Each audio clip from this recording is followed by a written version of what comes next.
Hello friends, welcome on your YouTube channel Raj study point. आज हम history class 12 chapter 10 उपनिवेशवाद और देहात, इस चैप्टर के हम कुछ वीडियोस अपने चैनल पर अपलोड कर चुके हैं। आज हमारा टॉपिक होगा एक नई राजस्व प्रणाली।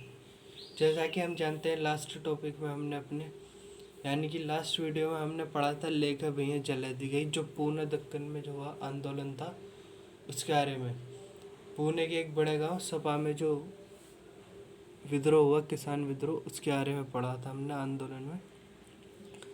आज हम एक नई राजस्व प्रणाली हमारा टॉपिक है, तो हम स्टार्ट करते हैं इस टॉपिक को। जैसे जैसे ब्रिटिश शासन बंगाल से भारत के अन्य भागों में फैलता गया, वहाँ भी राजस्व की नई प्रणालियाँ लागू कर दी गई। मतलब कि जैसा कि इस चैप्टर की शुरुआत में मैंने आपको बताया था कि ब्रिटिश शासन सबसे पहले बंगाल में स्थापित हुआ। उसके बाद जैसे जैसे बंगाल से भारत के और हिस्सों में ब्रिटिश शासन फैलता गया, तो वहाँ भी राजस्व जो टैक्स वसूल करने की प्रणाली थी, वे अलग अलग नई नई प्रणालियाँ लागू की गई। इस्तेमारी बंदोबस्त को बंगाल से बाहर बिरले ही लागू किया गया। मतलब कि बंगाल में 1793 में इस्तेमारी बंदोबस्त लागू किया गया था, परंतु इसे बंगाल से बाहर के इलाकों में मुश्किल से ही लागू किया गया, बल्कि इसे लागू ही नहीं किया गया। इस्तेमारी बंदोबस्त को बंगाल से बाहर बहुत ही कम जगह पर लागू किया गया था। ऐसा क्यों किया गया? मतलब कि इस्तेमारी बंदोबस्त को बंगाल में ही क्यों लागू किया गया, बल्कि और हिस्सों में क्यों लागू नहीं किया गया? इसका एक कारण तो यह था कि 1810 के बाद खेती की कीमतें बढ़ गईं, जिससे उपज के मूल्य में वृद्धि हुई और बंगाल के जमींदारों की आमदनी में इजाफा हो गया। मतलब कि 1810 के बाद जब खेती की कीमतें बढ़ने लगी, जो खेती करने के बाद पैदावार होती थी, तो उसकी अच्छी खासी कीमतें मिलने लगी किसानों को, तो उससे उपज में वृद्धि हुई और मूल्य में वृद्धि उपज में के मूल्य में वृद्धि हुई और बंगाल के जमींदारों की आमदनी में इजाफा हुआ। परंतु कंपनी ने जब टैक्स स्थायी रूप से निर्धारित कर दिया था, तो वे और टैक्स नहीं लगा सकते थे। इसलिए ही इन चीज़ से बचने के लिए कंपनी ने और इलाकों में भारत के हिस्सों में इस्तेमारी बंदोबस्त लागू नहीं किया। चूँकि राजस्व की मांग इस्तेमारी बंदोबस्त के तय की गई थी। मैंने बताया था कि राजस्व की मांग स्थायी रूप से तय कर दी गई थी इस्तेमारी बंदोबस्त के तहत, इसलिए औपनिवेशिक सरकार इस बढ़ी हुई आय में अपने हिस्से का कोई दावा नहीं कर सकती थी। जो जमींदारों की आय बढ़ चुकी थी, उसमें औपनिवेशिक सरकार अपने हिस्से का दावा नहीं कर सकती थी। अपने वित्तीय संसाधनों को बढ़ाने की उत्कट इच्छा से औपनिवेशिक सरकार जो थी, ब्रिटिश सरकार, भारत में अपने वित्तीय संसाधनों को बढ़ाना चाहती थी। उसे कुछ मतलब नहीं था कि भारत का क्या करना है, कैसे, बस वे तो लूट मचाने पर पड़ी हुई थी। औपनिवेशिक सरकार को अपने भू राजस्व को अधिक से अधिक बढ़ाने के तरीकों पर विचार करना पड़ा। इसलिए 19वीं शताब्दी में औपनिवेशिक शासन में शामिल किए गए प्रदेशों में राजस्व बंदोबस्त किए गए। अन्य भी कई कारण थे। जब अधिकारी नीतियाँ निर्धारित करते हैं, तो उनकी विचारधारा उन आर्थिक सिद्धांतों से अत्यधिक प्रभावित रहती है जिनसे वे अधिकारी पहले से परिचित होते हैं। मतलब कि जब अधिकारी, ये जो नियम बनते हैं, नीतियाँ बनती हैं, ये अधिकारी बनाते हैं, जाहिर सी बात है सरकारी अधिकारी बनेंगे। परंतु ये जो अधिकारी होते हैं, जब ये नीतियाँ बना रहे होते हैं, तो ये अत्यधिक प्रभावित होते हैं उन ऐसे सिद्धांतों से जिनसे वे परिचित होते हैं। मतलब ऐसे सिद्धांत जिनसे वह अधिकारी जो नीतियाँ बना रहे हैं वह परिचित हैं, तो वे अधिकारी उन सिद्धांतों से प्रभावित होते हैं। 1820 के दशक तक इंग्लैंड में डेविड रिकार्डो एक जाने माने अर्थशास्त्री के रूप में विख्यात थे। यानी 1820 के दशक तक जो है इंग्लैंड में एक अर्थशास्त्री थे जिनका नाम था डेविड रिकार्डो। औपनिवेशिक अधिकारियों ने अपने महाविद्यालयी जीवन में रिकार्डो के विचारों का अध्ययन किया था। जो औपनिवेशिक अधिकारी थे भारत में, जब वे इंग्लैंड में अपनी कॉलेज में स्टडी कर रहे थे, तो उन्होंने डेविड रिकार्डो के विचारों का अध्ययन किया था। महाराष्ट्र में जब ब्रिटिश अधिकारियों ने 1820 के दशक में प्रारंभिक बंदोबस्त की शर्तें करने का काम हाथ में लिया, तो वे इन्हीं में से कुछ विचारों के अनुसार कार्रवाई करने लगे। मतलब कि जब उन्होंने बंदोबस्त महाराष्ट्र में राजस्व प्रणाली लागू करने की नीति बनाने लगे, तो उन्होंने बहुत सारे विचार डेविड रिकार्डो के ही लिए। रिकार्डो के विचार क्या थे? रिकार्डो के विचारों के अनुसार भूस्वामी को उस समय लागू औसत लगानों को प्राप्त करने का ही हक होना चाहिए। जो भूस्वामी है उसे उस समय लागू औसत लगाने को ही प्राप्त करने का हक होना चाहिए। जब भूमि से औसत लगान से अधिक प्राप्ति होने लगे तो भूस्वामी को अधिशेष आय होगी, जिस पर सरकार को कर लगाने की आवश्यकता होगी। यानी कि जब भूमि से अधिक औसत से अधिक लाभ प्राप्त होने लगेगा तो भूस्वामी को अधिशेष आय भी होगी, जिस पर सरकार कर लगा सकती है। यदि कर नहीं लगाया गया तो किसान किराएजीवी में बदल जाएंगे और उनकी अधिशेष आय का भूमि में सुधार में उत्पादक रीति से निवेश नहीं होगा। किराएजीवी कौन होते हैं? अब यहाँ एक शब्द आया है किराएजीवी। किराएजीवी ऐसे लोगों को कहते हैं जो अपनी संपत्ति किराए पर, अपनी जो संपत्ति के किराए की आय पर जीवन यापन करते हैं। जैसे कि आजकल बहुत जगह ऐसा होता है कि जो अमीर लोग हैं उन्होंने अपनी बहुत सारी संपत्ति है उनकी, और वह कुछ काम नहीं करते बल्कि जो उनकी संपत्ति से उन्होंने किराए पर दे रखी है उससे जो किराया आता है उस पर ही अपना जीवन निर्वाह करते हैं। इस ऐसे लोगों को ही किरायाजीवी कहते हैं।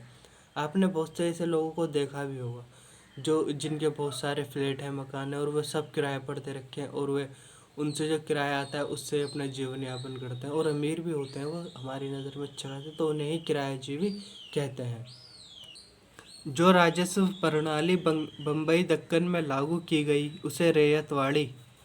बम्बई दक्कन में जो राजस्व प्रणाली लागू की गई थी उसे रैयतवाड़ी कहा जाता है। बंगाल में लागू की गई प्रणाली के विपरीत ये जो प्रणाली थी रैयतवाड़ी, ये बंगाल में लागू की प्रणाली स्थायी बंदोबस्त के बिल्कुल विपरीत थी। इस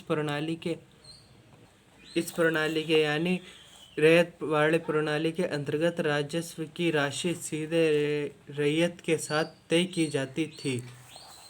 भिन्न भिन्न प्रकार, यानी जो राजस्व की राशि थी वह सीधा रैयत यानी किसान, रैयत मैंने बताया था आपको किसान,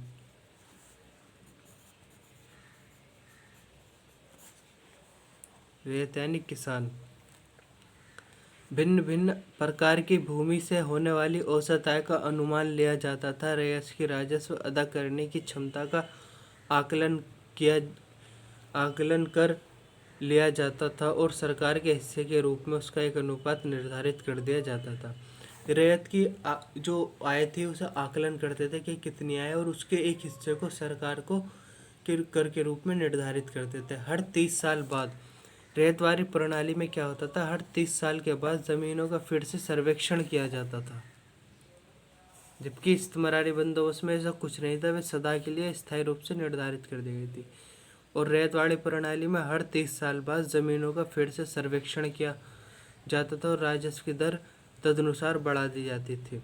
मतलब कि जब अगले 30 जैसे इस बार हुआ, भूमि का सर्वेक्षण किया और कर निर्धारित कर दिया गया। अगले 30 साल बाद जब फिर से भूमि का सर्वेक्षण शुरू किया, अगर कृषि की उपज में बढ़ावा हुआ है और किसानों की आय बढ़ी है तो फिर से टैक्स बढ़ा देंगे, अगर घटाए तो घटा देते थे। इस प्रकार ये प्रणाली स्थायी बंदोबस्त से कहीं ज़्यादा अच्छी थी। अब हमारा टॉपिक है फिर कपास में तेज़ी आई। 1860 के दशक से पहले ब्रिटेन में कच्चे माल के तौर पर आयात की जाने वाली समस्त कपास का 3/4 भाग अमेरिका से आता था। यानी कि 1860 के दशक से पहले तक ब्रिटेन में जितनी भी कपास आती थी विदेशों से, उसमें से 3/4 भाग सारा अमेरिका से आता था। मतलब कि ब्रिटेन में, एक एग्जांपल देता हूँ मैं आपको, ब्रिटेन में 10 देशों से कपास आती है, तो उन 10 देशों की कपास में से 3/4 जो भाग है वह अमेरिका से ही आता था।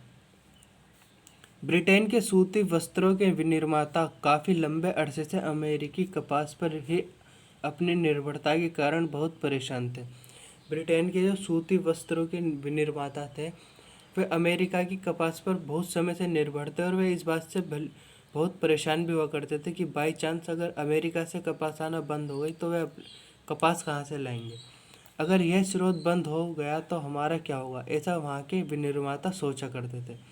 इस प्रश्न से विचलित होकर वे बड़े उत्सुकता से कपास की आपूर्ति के वैकल्पिक स्रोत खोज रहे थे। यानी कि वे कपास की आपूर्ति के अन्य स्रोत खोजने लगे। 1857 में ब्रिटेन में कपास आपूर्ति संघ की स्थापना हुई। 1857 में ब्रिटेन में कपास आपूर्ति संघ की स्थापना हुई और 1859 में मैनचेस्टर कॉटन कंपनी बनाई गई। 57 में तो ब्रिटेन में कपास आपूर्ति संघ की स्थापना हुई। इसके 2 साल बाद 1859 में मैनचेस्टर कॉटन कंपनी बनाई गई। इनका उद्देश्य क्या था? उनका उद्देश्य दुनिया के हर भाग, आप सोच सकते हो दुनिया कितनी बड़ी है। इनका उद्देश्य देखो आप, दुनिया के हर भाग में कपास के उत्पादन को प्रोत्साहित करना था, जिससे उनकी कंपनी, यानी कि दुनिया के हर भाग में जहाँ भी कपास की खेती की जा सकती थी तो वहाँ कपास के उत्पादन को प्रोत्साहित किया जाए, जिससे उनकी कंपनी का विकास हो सके। भारत को एक ऐसा देश समझा गया जो अमेरिका से कपास की आपूर्ति बंद हो जाने की सूरत में लंकाशायर को कपास भेज सकेगा। लंकाशायर ब्रिटेन में एक शहर है जहाँ, तो ये लंकाशायर को भारत कपास भेज सकता है जब अमेरिका से कपास की आपूर्ति बंद हो सकती है। भारत की भूमि और जलवायु दोनों ही कपास की खेती के लिए उपयुक्त थे और यहाँ सस्ता श्रम भी उपलब्ध था। भारत एक ऐसा देश था जहाँ की भूमि और जलवायु कपास की खेती के लिए उपयुक्त तो थे ही, और यहाँ मानव श्रम भी बहुत सस्ता था उस टाइम में, और आज के टाइम में भी मिल जाता है। जब सन 1861 में अमेरिकी गृहयुद्ध छिड़ गया है, बच्चों ये एग्जाम में क्वेश्चन पूछ लिया जाता है कि अमेरिकी गृहयुद्ध कब छिड़ा या कब हुआ, तो 1861 में अमेरिका में गृहयुद्ध हुआ। तो ब्रिटेन के कपास क्षेत्र, मंडी तथा कारखानों में तहलका मच गया, यानी कि ब्रिटेन के जो कपास क्षेत्र थे उनमें तहलका मच गया, क्योंकि अमेरिका से आने वाली कच्ची कपास के आयात में भारी गिरावट आ गई। अमेरिका से जो कपास आ रही थी ब्रिटेन में, उसमें गिरावट आ गई। वे सामान्य मात्रा का 3% से भी कम हो गया। 1861 में जहां 20 लाख गांठें आई थी, वहीं 1862 में केवल 55,000 गांठें ही आयात हुआ। मतलब कि 1861 में अमेरिका से ब्रिटेन में 20 लाख कपास की गांठें आई, बोरियों में भर के। मतलब एक गांठ मान लो तो उसमें 20 लाख गांठें आई 1861 में ब्रिटेन में अमेरिका से। परंतु 1861 में ही जब युद्ध शुरू हुआ तो उसके बाद 1862 में केवल और केवल 55,000 गांठें ही आ पाई। भारत तथा अन्य देशों को बड़ी व्यग्रता के साथ यह संदेश भेजा गया कि ब्रिटेन को कपास का अधिक मात्रा में निर्यात करें, यानी कि फिर ब्रिटेन से ये संदेश भेजा गया भारत और अन्य देशों को जहाँ भी कपास की खेती की जा सकती थी कि वे ब्रिटेन को बड़ी मात्रा में कपास का निर्यात करें। बम्बई में कपास के सौदागरों ने कपास की आपूर्ति का आकलन करने और कपास की खेती को अधिकाधिक प्रोत्साहन देने के लिए कपास पैदा करने वाले जिलों का दौरा किया। बम्बई में जो कपास के सौदागर थे उन्होंने कपास की आपूर्ति को पूरा करने के लिए ब्रिटेन के लिए कपास की पैदावार को और अधिक बढ़ाने के लिए जहां खेती की जाती थी कपास की, उन क्षेत्रों का और उन जिलों का दौरा किया। जब कपास की कीमत में उछाल आया तो बम्बई के कपास निर्याता ने ब्रिटेन की मांग को पूरा करने के लिए अधिक से अधिक कपास खरीदने का प्रयत्न किया। जो बम्बई के कपास निर्याता थे, यानी कपास खरीद कर बम्बई से ब्रिटेन भेजा करते थे, उन्होंने कपास को अधिक से अधिक खरीदना शुरू कर दिया। इसके लिए उन्होंने शहरी साहूकारों को अधिक से अधिक अग्रिम राशियां दी ताकि वे भी आगे उन ग्रामीण ऋणदाताओं को जिन्होंने उपज को उपलब्ध कराने का वचन दिया था अधिक मात्रा में राशि उधार दे सके। जो ये कपास निर्याता थे बम्बई के, इन्होंने शहरी साहूकारों को पैसा दिया ताकि वे उन लोगों को, उन किसानों को उधार दे सकें, ऋण पे दे सकें जो कपास को उगा रहे हैं। जाहिर सी बात है, जब किसान खेती करते थे तो उस टाइम में उन्हें उधार लेना पड़ता था, तो वे साहूकार से ही उधार लिया करते थे। तो इस प्रकार बम्बई में काफ़ी जल्दी से कपास की खेती में उछाल आने लगा और इससे बहुत से लोगों को फ़ायदा तो हुआ, लेकिन बहुत से किसान जो थे वे और ऋण के दबदबे में दब चुके थे।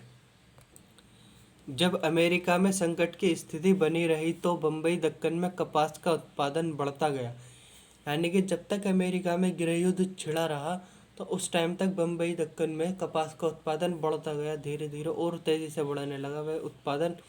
परंतु 1860 से 64 के दौरान 1860 से 1864 के दौरान कपास उगाने वाले एकड़ों की संख्या दोगुनी हो गई। भारत में कपास उगाने वाले एकड़ जो थे, जैसे 1 एकड़ में उगा रहे हैं, तो वे दोगुनी हो गई उस जमीन की संख्या। 1862 तक स्थिति ये आई कि ब्रिटेन में जितना भी कपास का आयात होता था उसका 90% भाग अकेले भारत से जाता था।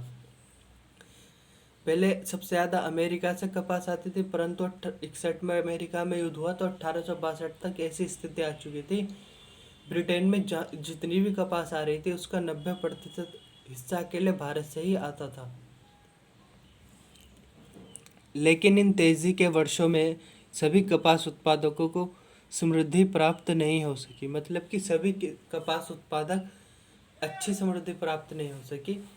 कुछ धनिक किसानों को तो लाभ अवश्य हुआ, जो धनिक किसान थे उन्हें तो लाभ अवश्य हुआ, लेकिन अधिकांश किसान कर्ज के बोझ से और अधिक दब गए। मैंने बताया था कि किसान जो है उन्होंने साहूकारों से कर्ज लिया, लोन लिया, मतलब कि तो वह और उसके दबदबे में दब चुके थे।